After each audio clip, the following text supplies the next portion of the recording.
Hey, I'm Ryan Reynolds. Recently, I asked Mint Mobile's legal team if big wireless companies are allowed to raise prices due to inflation. They said yes. And then when I asked if raising prices technically violates those onerous two-year contracts, they said, "What the f*** are you talking about, you insane Hollywood ass?"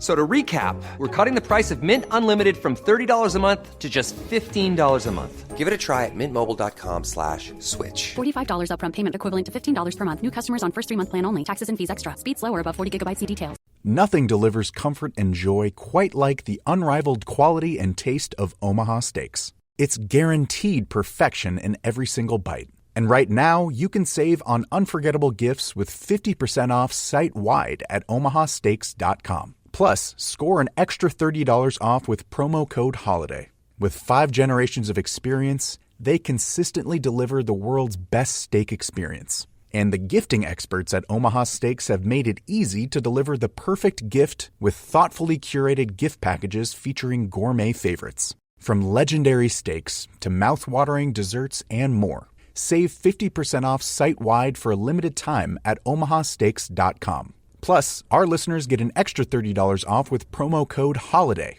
That's 50% off at omahasteaks.com. And an extra $30 off with promo code HOLIDAY. Minimum purchase may apply.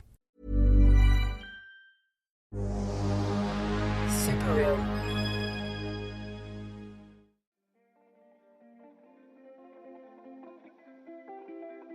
Hey, I'm Julian Morgans, and you're listening to What It Was Like, the show that asks people who have lived through big, dramatic events what it was like.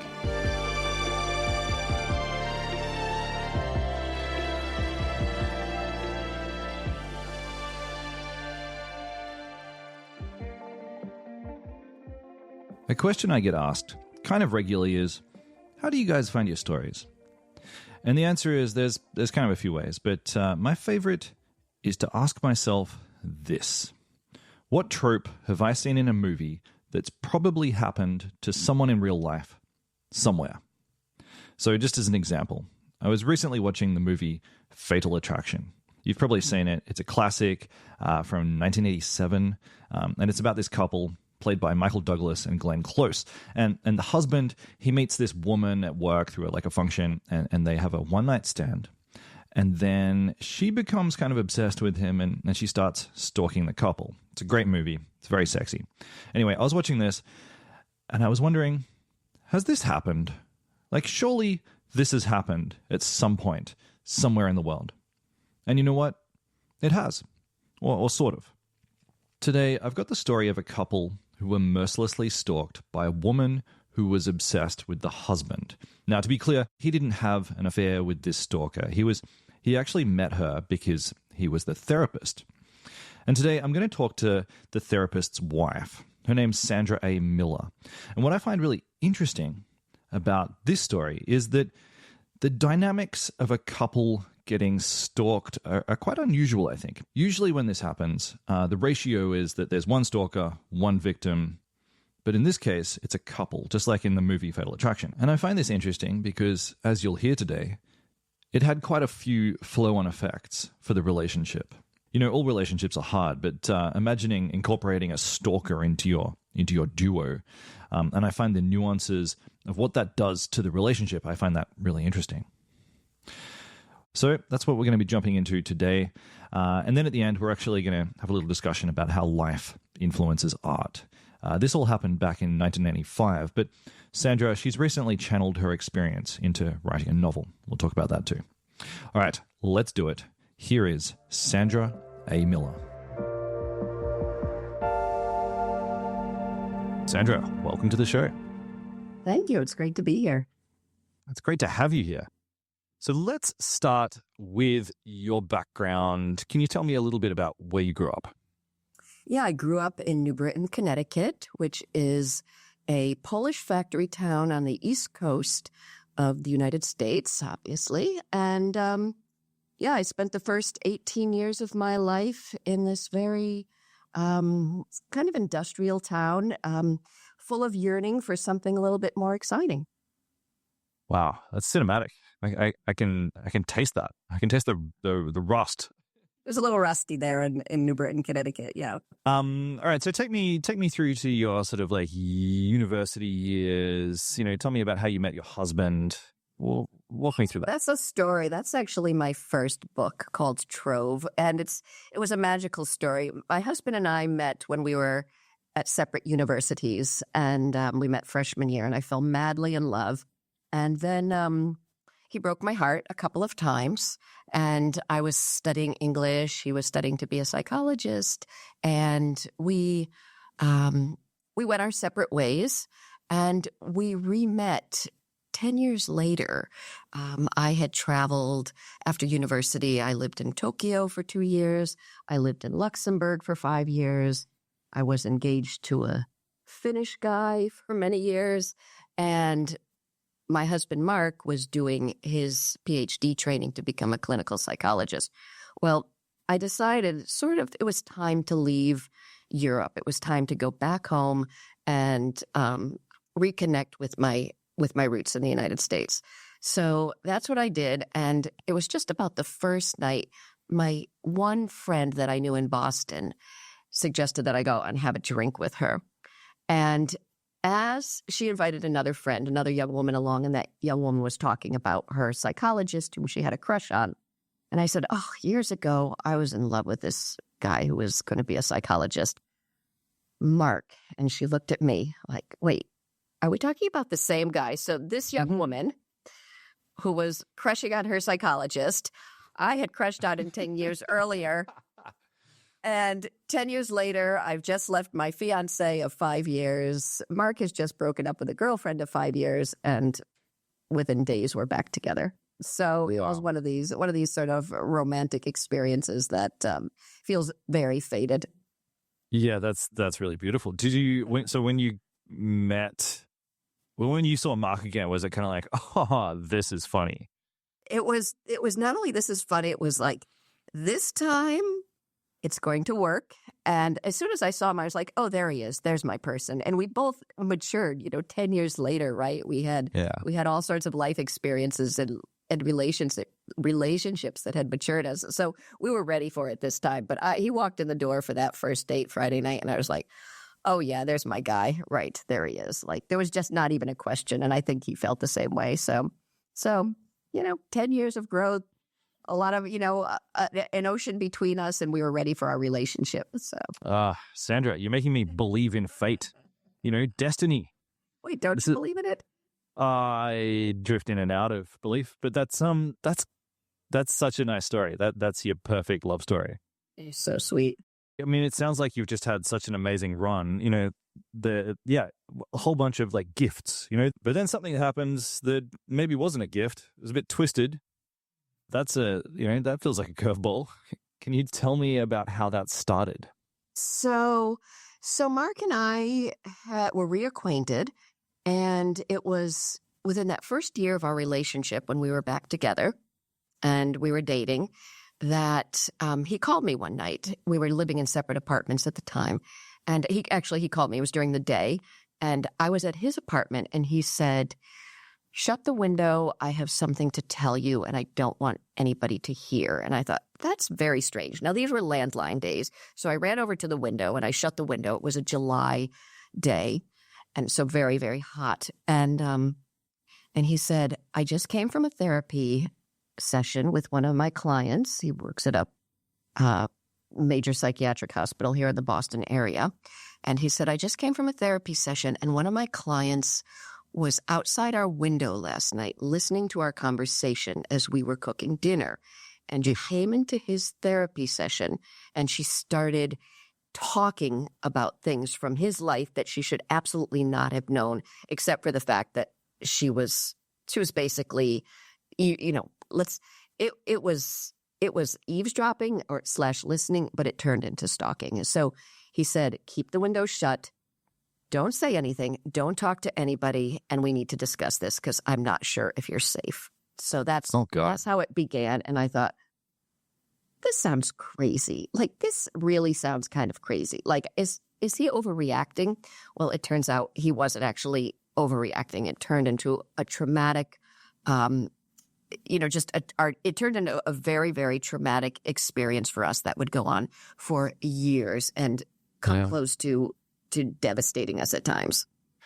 Okay, so this first moment where this woman's outside your window listening to the conversation, I mean, how is that even possible? Like, how did she know where Mark lived? How did this happen? I presume that she followed him home from his job one day, and that's a very easy thing to do, right? So you don't identify. So he was her therapist, and they had that professional therapy client relationship. Some problems had been brewing, but Mark was, of course, in a professional role. He wasn't going to share anything about any of his clients with me. It was only when something threatened, when she became a threat to me as well, that he could share this information. So this had been kind of building over maybe over months. And I assume that she found his car in the parking lot, and she was very easily able to follow him. He lived probably 10 minutes from work at the time, so that she could just find out where he lived, and then started to sort of case his apartment and see what he can learn from an open window. He was on the second floor at the time, and it was easy enough to sort of hide out or hide behind a house or hide in the bushes. Yeah. So presumably that's what she was doing. Yeah. Okay. And I mean, if it was me, I'd immediately cast my mind back to the conversation. I'd be like, oh my God, what were we talking about? Did you do that? Did you remember what that conversation was? Yeah, it was pretty straightforward. It was Sunday night, and we were cooking dinner. We were making pasta. We had the Red Sox game on the radio.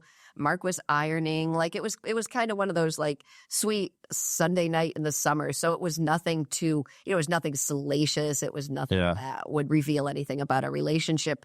But it was just enough that it gave her some tidbits of information that she carried into the therapy session, and just enough to cue Mark that, oh, this is not okay. Something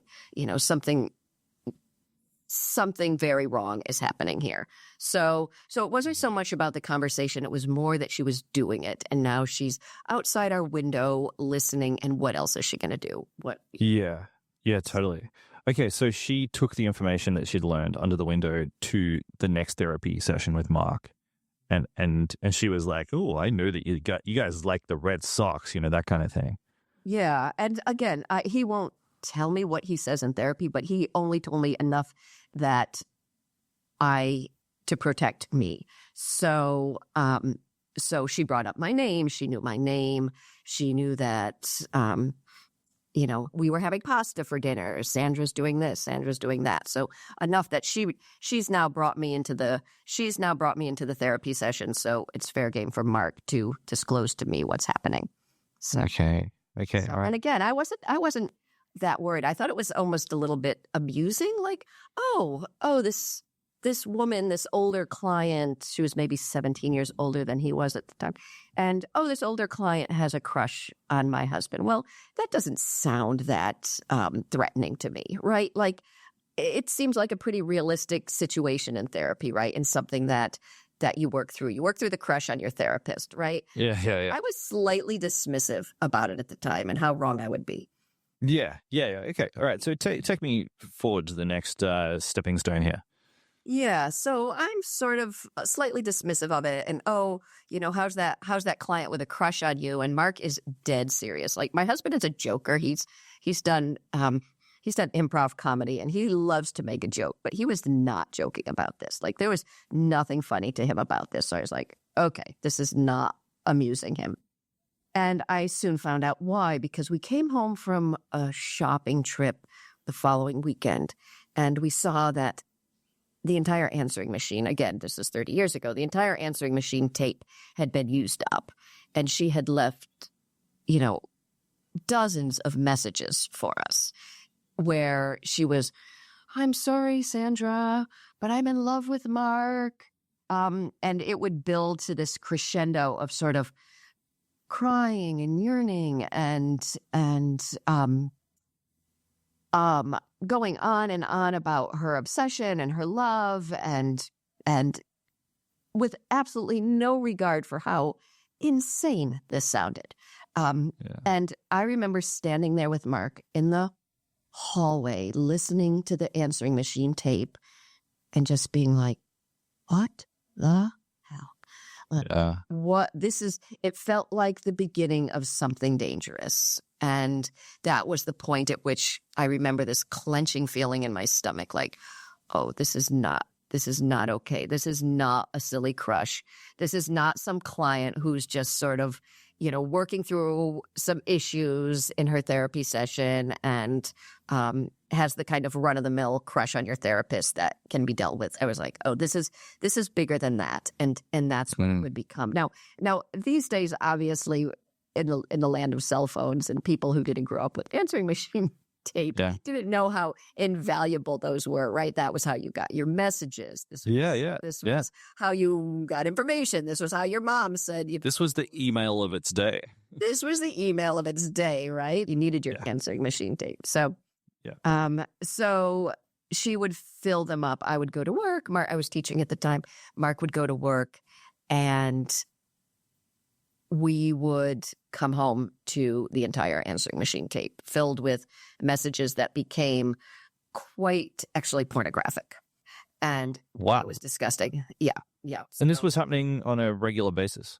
This was happening daily. Daily? Yeah. And the thing is, she had, we didn't even know how she got Mark's unlisted number. And so what we would find out, though, is she had stolen his mail and she'd taken the phone bill.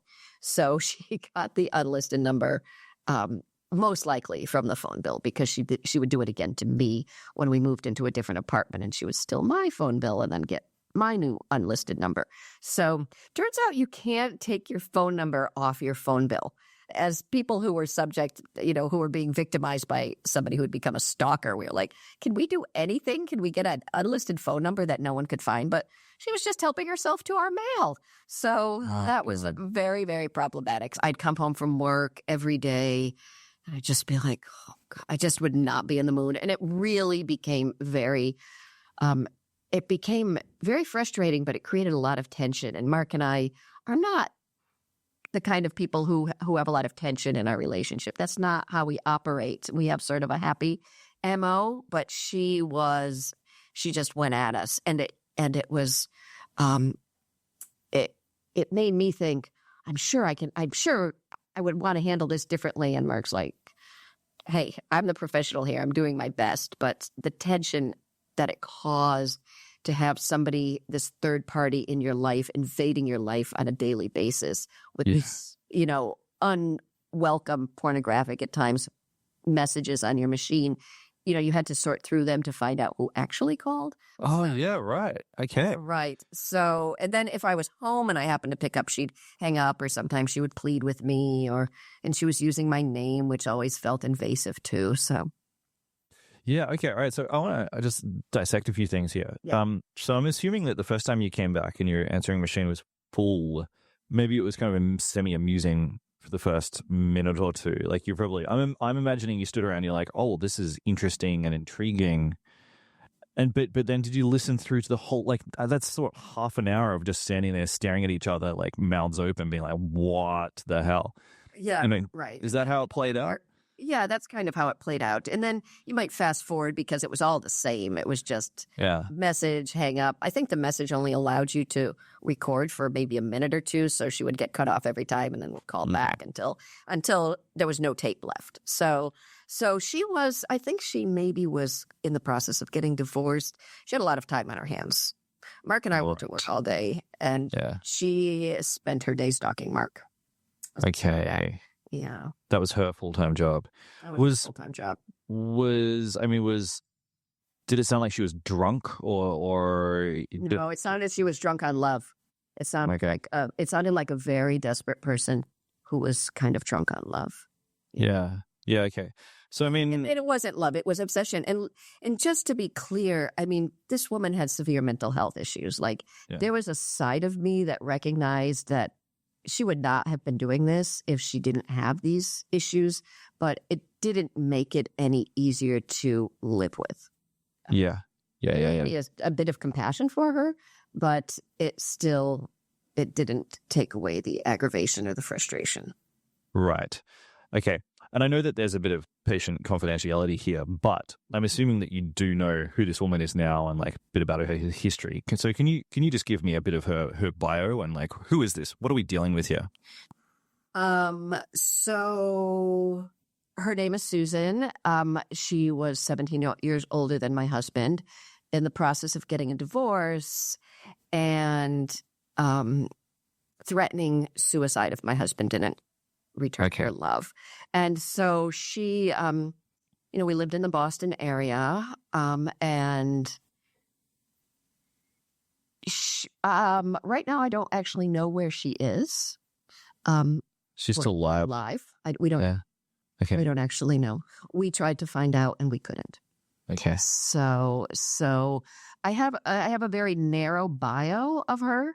Yeah, that's fine. On answering machine messages and any other number of ways that she invaded our life. But sure.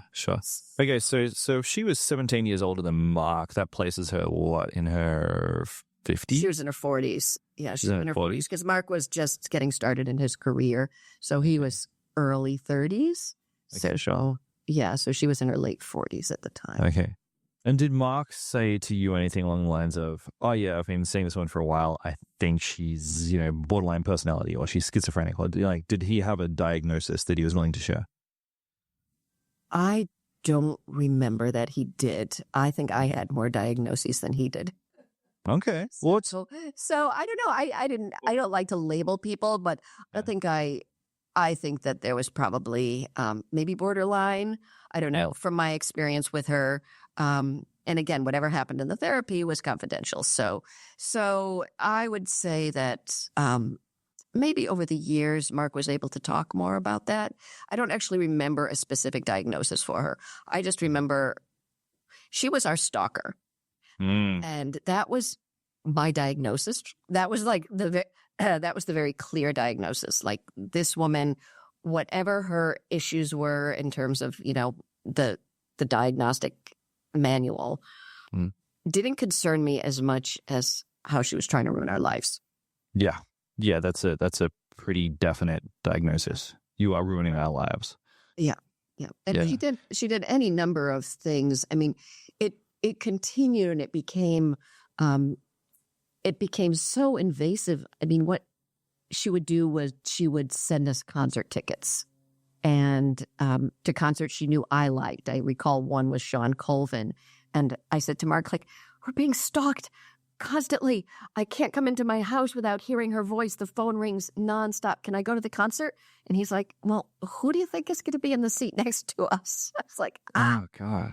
Yeah, so she enrolled us in the Fruit of the Month Club one time. And I thought, can I just have the fruit? Can I just have the fruit? And Mark's like, you can't have the fruit.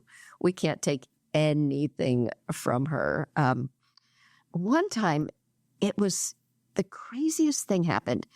This was almost too strange. I still shake my head at this. My mom was visiting. It was a Sunday, and those were the days when you put personal ads in the newspaper, right, to find love. Oh, yeah, I remember. Many of my friends in my age group met that way from the personal ads in the Boston Globe. So I used to read them sort of as somebody who was a writer. I used to read them, and I liked the stories behind them. So I remember my mom visiting, and I had the Boston Globe out, the print edition. And I was looking at the personal ads that day, just getting a chuckle. And one of the personal ads said, looking for a Mark Santello clone. So basically, she had placed a personal ad in the newspaper. Like, what were the chances that I would read that? Maybe she was, maybe she was outside our window on Sunday morning, knowing that I often read the personal ads as sort of a joke. But she would do all of these kind of invasive things, jump over the neighbor's fence into our yard and listen to our conversations on an evening. Or if we had friends for dinner out on our back porch, she would come and listen and then call and leave a message on the messaging machine saying what she had heard. So really? now we're confined. So this wasn't speculation. You know that she was actually regularly in your backyard. Mm-hmm. Yeah. And we sort of abutted a bike path. And so she had easy access. It was not hard. Mark and I had moved in together at this point. We had an unlisted number, but it didn't stop her from stealing our mail once again. And now she's coming to our backyard listening. So we are now sort of confined to our house if we want to have conversations, because we never know when she's going to be out listening to us.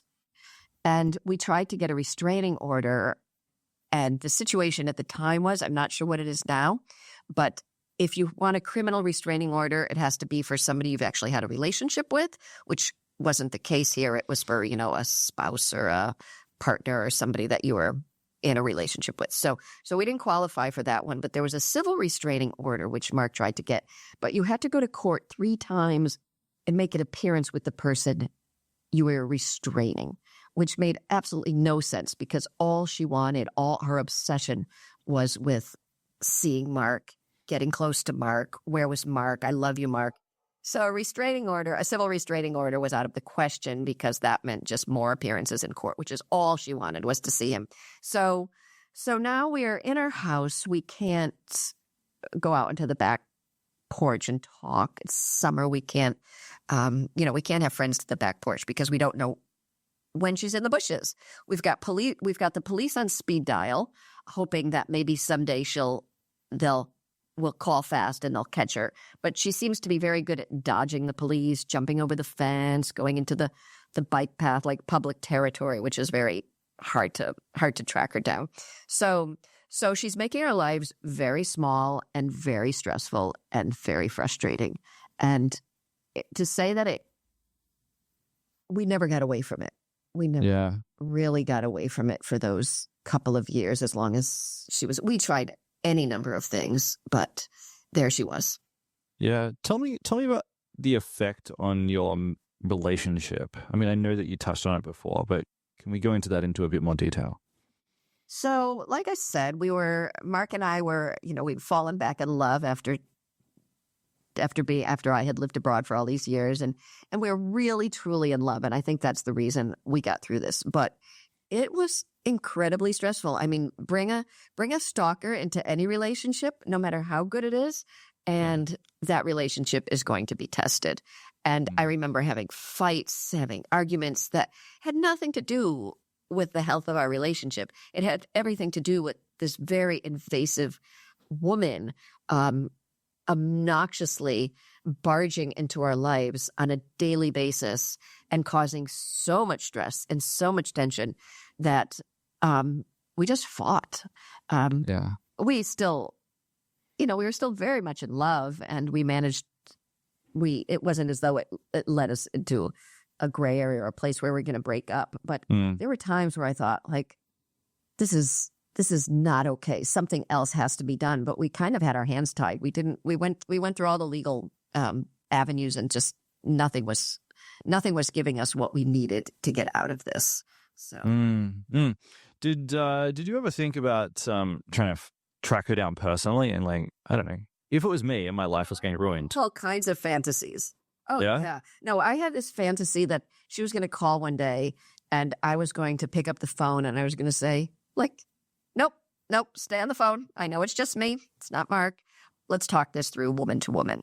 Let's just say nothing close to that happened. And Mark was very clear. Do not engage with her on the phone. And, okay. And he was the one with the PhD. He was the one with the years of trading. I was like, okay, dude, like, you're probably the one who's, like, correct about how to proceed here. But no, I was totally ready to just, like, take this one on. Yeah. Mark sounds so professional. I think he's so professional. If I was being hassled, even if I had a PhD, if I was being hassled for years on end, I would get a little, just a little crazy. I would probably think about hiring a hitman. So I'm surprised, but also glad that he didn't go there. So glad he didn't go that way. Oh, yeah, no, it was so invasive. It was far more invasive to his life than it was to mine, because she was also, I believe, coming into work and having to be taken out by security guards and trying to trespass on property where she had been basically banned from.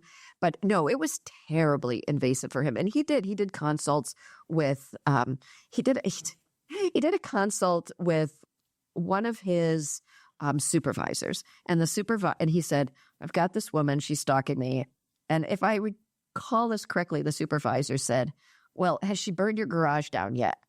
And Mark said, what? He's like, well, I guess the supervisor had maybe had a situation where he was a stalker. So again, not an atypical situation for a psychologist to have somebody maybe become, a crush turning to an obsession, right? We've, remember that wonderful movie Fatal Attraction, right? What happened? We do remember that. Well, the problem with Fatal Attraction is Michael Douglas actually slept with Glenn Close. Okay. So nothing like that obviously happened here. But speaking of hitmen, she was threatening to, I think, have her brothers come beat up Mark or kill him or something if he didn't, go back to being her therapist. So she was like, She was playing that game. She was playing the hitman game. Yeah. Okay. All right. So what was the next escalation here? The next escalation was so we've got the police on speed dial. We catch her outside in the yard or we know she's in the bushes or we see the bushes move or she makes a phone call and we know she's been in our yard that night. And the police are pretty ineffective in this town at the time. So nothing's getting done. It's gone on almost 2 years. And Mark and I, despite suffering the stress from this experience on a daily basis, we're still in love and we get engaged. So we drive up to Canada and we have a vacation in Canada on Prince Edward Island and we get engaged. And we're so excited to come home and tell everybody about our engagement because, again, pre-cell phone, you just can't, pick up to everybody, right? And we come home and there is a big slash in the front window of our house and it's been taped up. And we are standing there in the foyer with our suitcases after our beautiful week away and getting engaged. And we know she's been in our house. And that was the point. That was the breaking point for us. We were just like, nope, done. Like, yeah. It was sickening. It was sickening and horrifying to me that she had been amongst my things, our property, our private space, until this point, right? She'd been on the outs, right? Like she'd been on the environs, but now she's been in our space. And that was the point where we called a lawyer. Okay. Yeah, we're done. Yeah. I'm assuming that you sort of walked around your house carefully looking for things that had been taken or things that had been rummaged around in. Yeah. Did you see any evidence? I don't think we did. I think she'd probably did a neat job. Did a neat job. Crap. Whatever she'd done. But she'd broken the window and then retaped it like it was. And we called our landlord. We were like, what's going on here? She didn't realize what had happened. She lived upstairs. And so that was the point at which we said, it's time to get a lawyer. Yeah. And started compiling years of little answering machine tapes, concert tickets, Fruit of the Month Club, letters, every piece of evidence that of her connection to us or her, inserting herself into our lives. We put together in a big box and we got a lawyer. And it went to trial. Hey, we're just going to stop here for a quick ad break, but stick around. We'll be right back with more What It Was Like.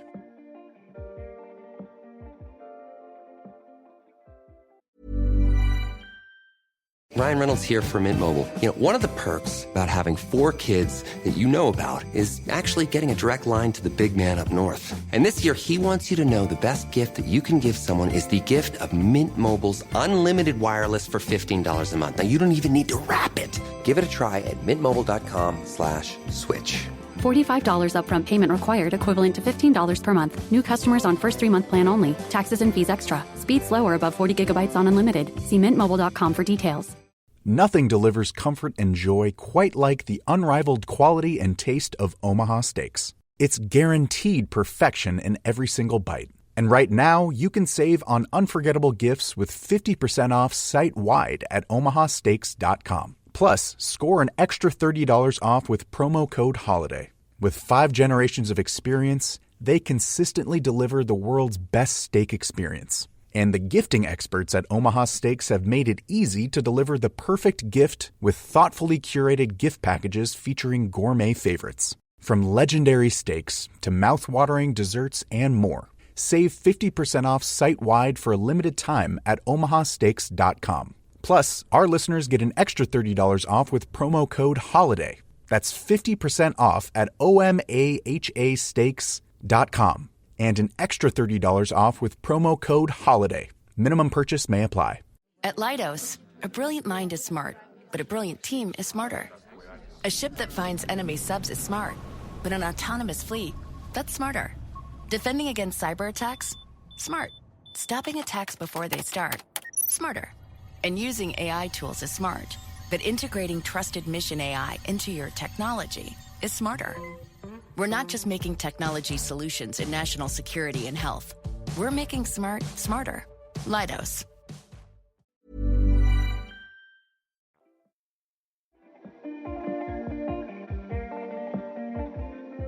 Why is it that the police could do nothing, but it was able to go to trial? Because the police couldn't, the only thing the police could do was catch her in the act. That was, I think beyond that, they were powerless. So what we really needed was a lawyer to say, this woman is destroying these people's lives. So we've decided that we're going to take this to trial, and we've got a lawyer. And just before that moves forward, we get a phone call from Susan, and she tells us that she's going to commit suicide on our front porch. And I am on high alert for the next several days. Then, true to her word, the doorbell rings one night. Mark is off doing something, and like, we're not going to stop our lives for her, right? It's not like we're going to leave the house. We don't know what she's going to do.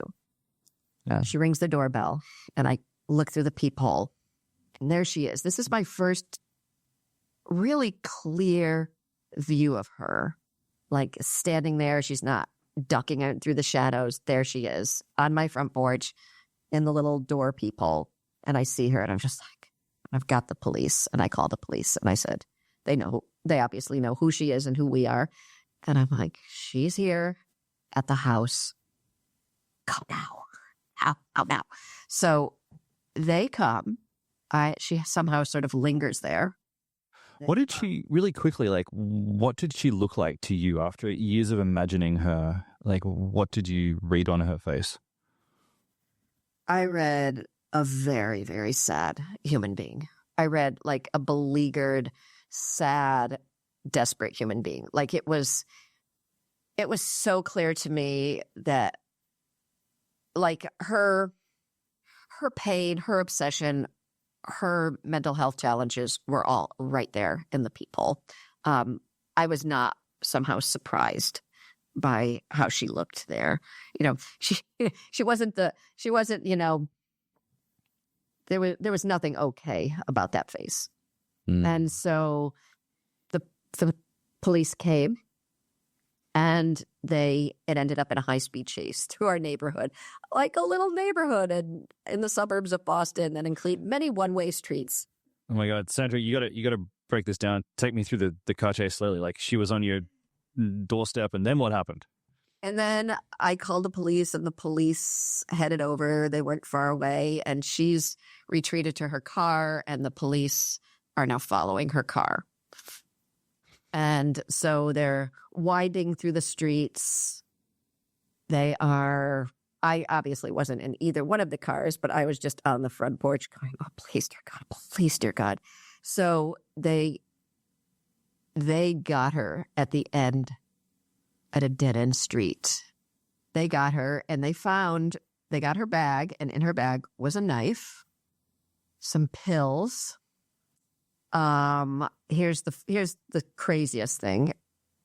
My husband and I had done a scuba diving course down in the Caribbean, and I got my scuba diving license in the mail, but he never got his scuba diving license in the mail.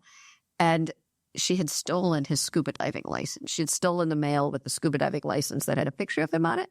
So in addition to the knife and the pills, there was a scuba diving license with a picture of her husband and her purse. Oh, God. So now they've caught her, and the logistics to me at this point are a little like, I'm just so relieved. Things are finally happening here, right? Things are finally moving forward.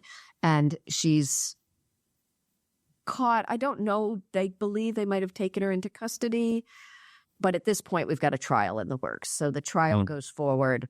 And I did not attend the trial. I did not want to go. Mark obviously attended. She was there. And it was pretty straightforward. There was, I mean, the evidence, the boxes of evidence supported our story. She had no story, and she was found guilty and sentenced to 2 years in prison. I think she spent most of it in a psychiatric hospital, like a psychiatric prison, and then 2 years on ankle monitored probation. And I still remember, though, Mark telling me this, and it was the DA saying to Mark at the end of the trial, like, I hope you never have to see this woman again. Like, let's this is over now, right? And I still remember, like, the relief at the end of this. Like, we come home and guess what? The phone's not ringing. Like, there are only 2 messages, one from my mom and one from his mom. Like life goes back to normal for a while. She goes to prison, psychiatric prison, hopefully getting some help that she needs. Life goes back to normal-ish, and we get married. We have a beautiful little boy, and things are great. And then the 4 years is up. Oh, dear. And she's out. And she is no longer on probation. And it is, and she's back. The phone calls start again. Really? After 4 years, after presumably some rehabilitation? It might have been a little earlier. It might have been while she was still on probation. It might have happened. But yeah, that's the timing. Yep, we got married. My son was born. 9 months pregnancy. So we've got a young son, and the phone call starts. Take me to that first phone call. It must have been so depressing. I don't remember the first phone call as much as I remember her making like little hand-printed, hand-copied flyers and putting them on all of the cars around our neighborhood, saying that Mark was her therapist, and I believe she wrote he slept with her. Something like that. Like something like just like, I'm just going to paper your neighborhood with these disgusting lies about you. And wow. It was gross. Like, she was back with a vengeance. She was really, really, to me, I saw her as really pissed off. Yeah, she was angry. Yeah. She was angry. She was, her obsession, it looked to me like it had flipped to hatred. Yeah. And it had flipped to anger. And so now she's back. She's leaving disgusting notes on all our neighbors' cars.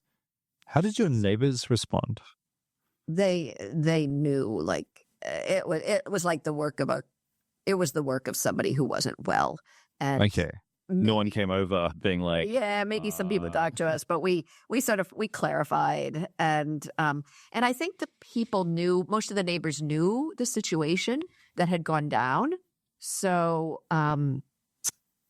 we were okay. Nobody was like, oh, that Mark guy's kind of, he's a dirty operator. Like, it was it never turned into anything like that, but it was horrified to think what lengths she was going to go to.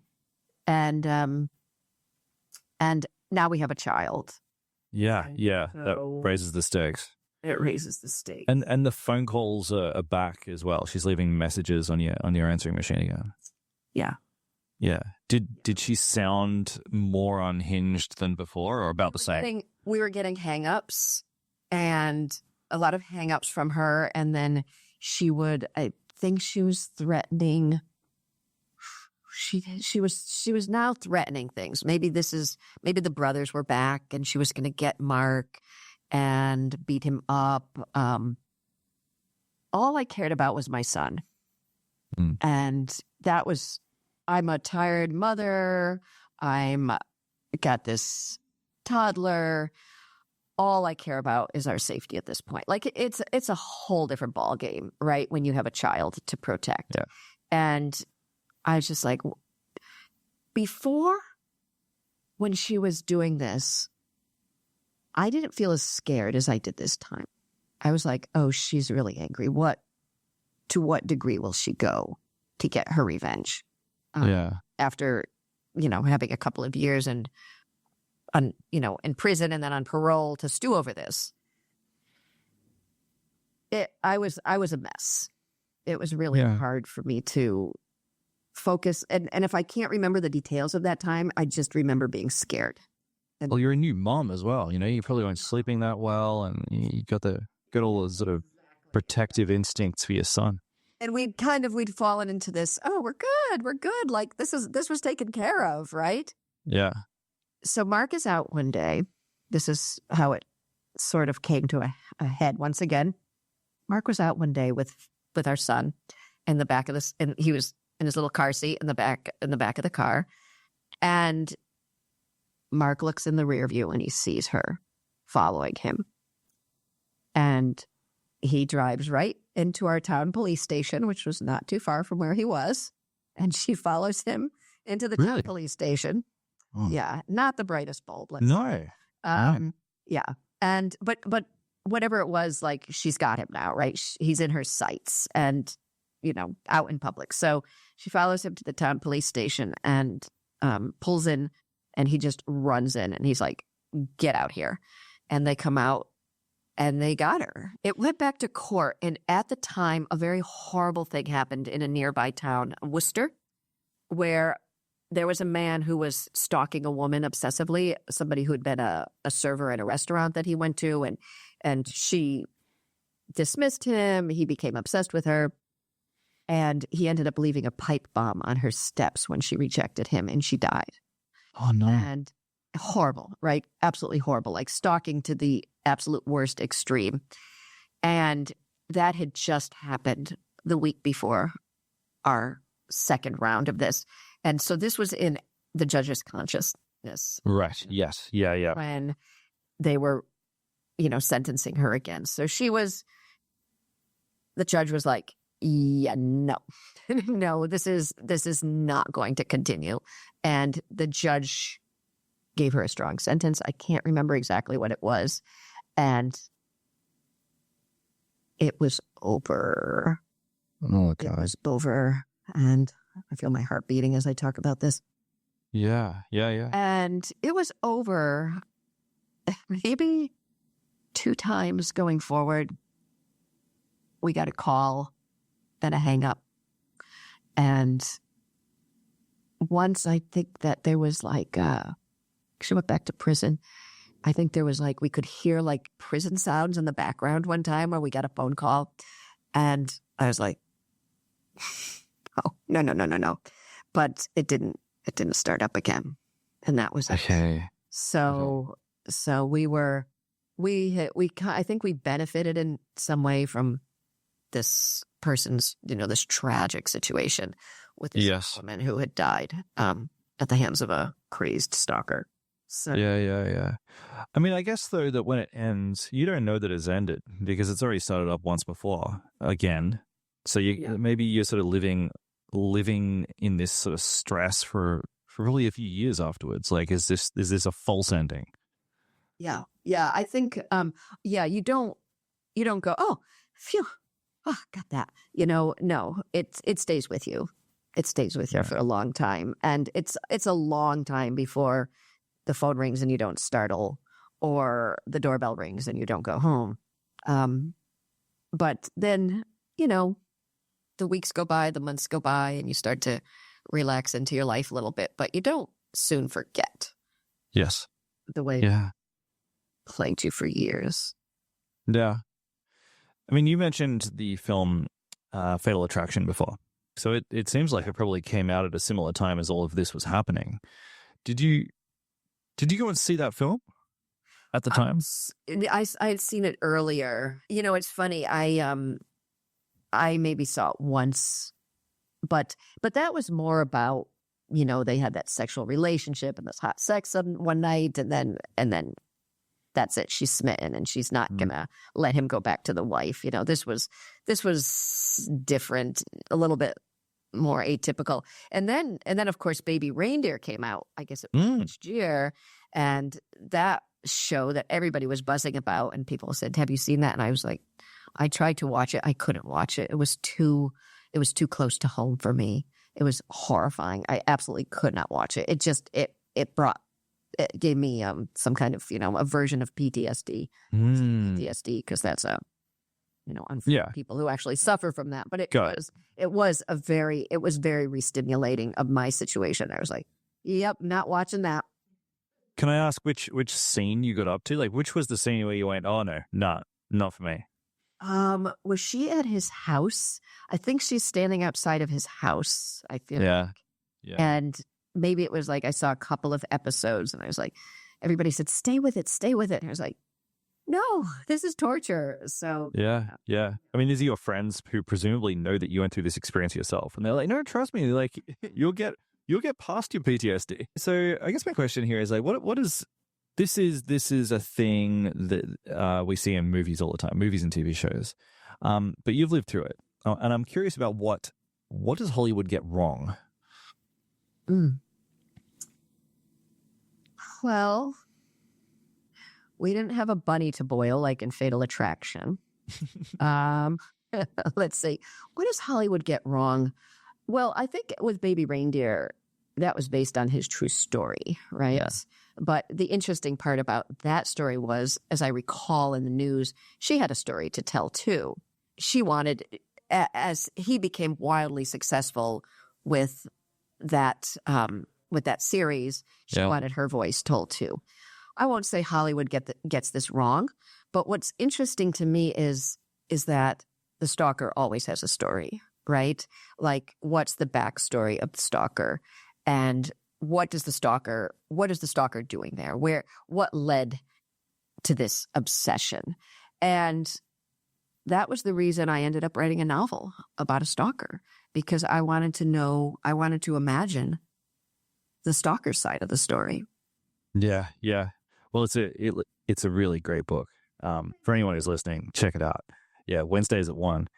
Were there any parts of this book that you found hard to write? Like, this is a little close to the bone?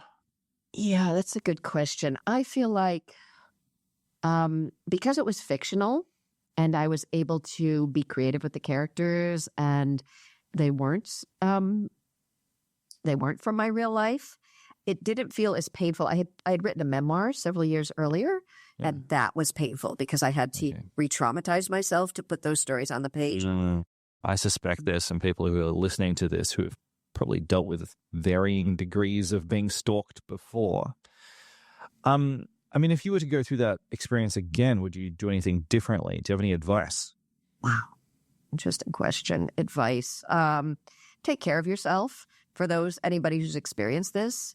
And, it would be a very different experience maybe now with, with social media, with online, with camera phones. Like, I imagine that today you would have different tools to manage a stalker. And in my case, what I did with it was I turned it into art, and I turned it into my novel.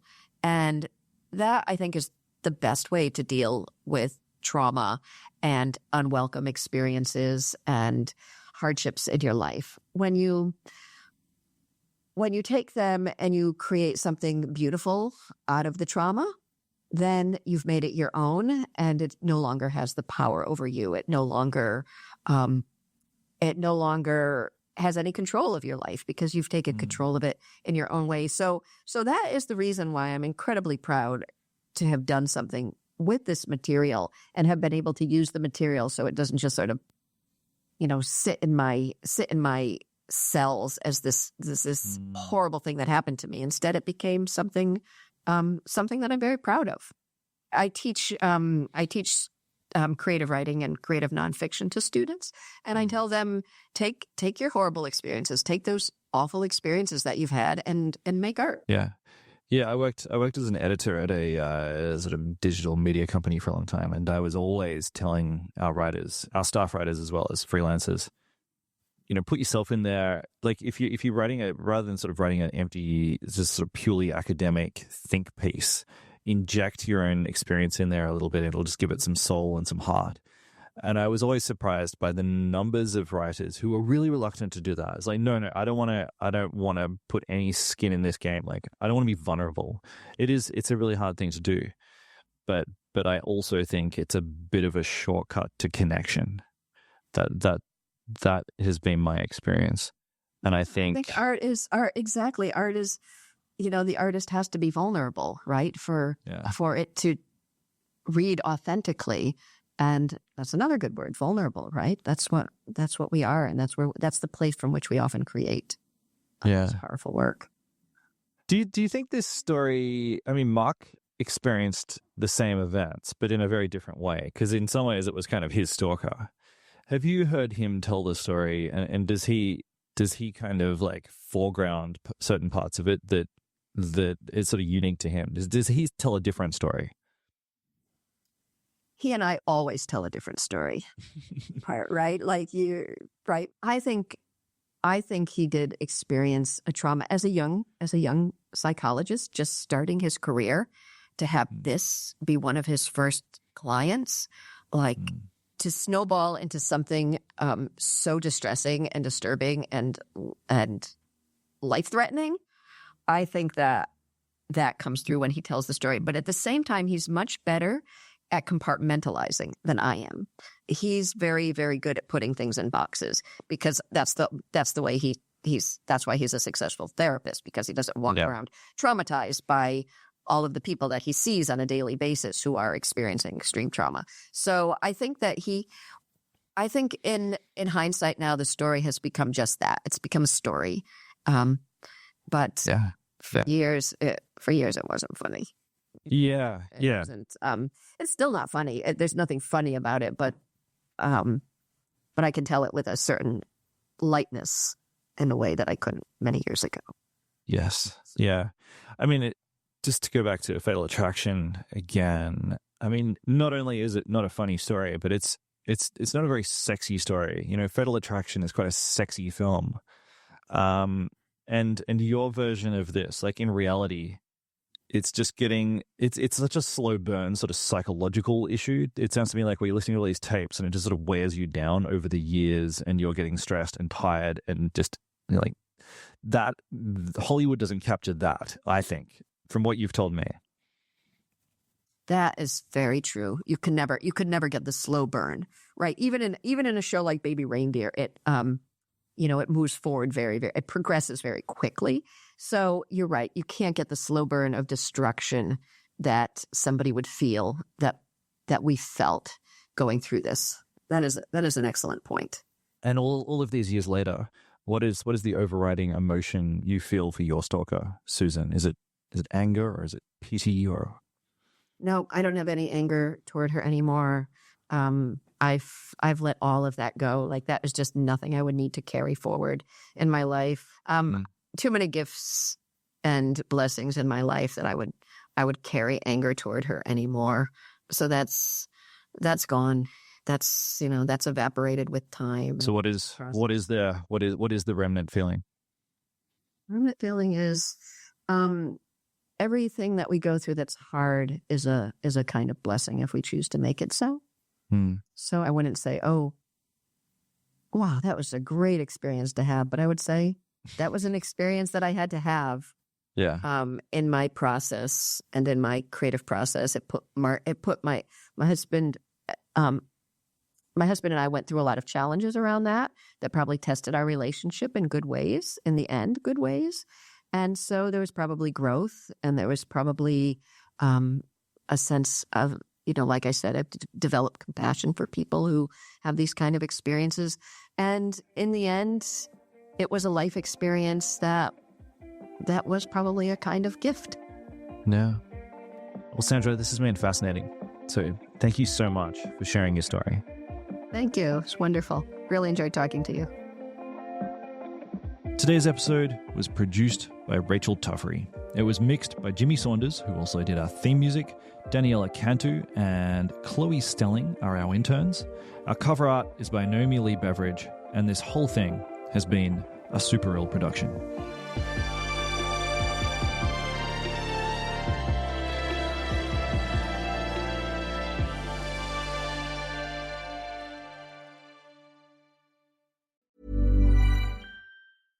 At Leidos, a brilliant mind is smart, but a brilliant team is smarter. A ship that finds enemy subs is smart, but an autonomous fleet, that's smarter. Defending against cyber attacks? Smart. Stopping attacks before they start? Smarter. And using AI tools is smart, but integrating trusted mission AI into your technology is smarter. We're not just making technology solutions in national security and health. We're making smart smarter. Leidos.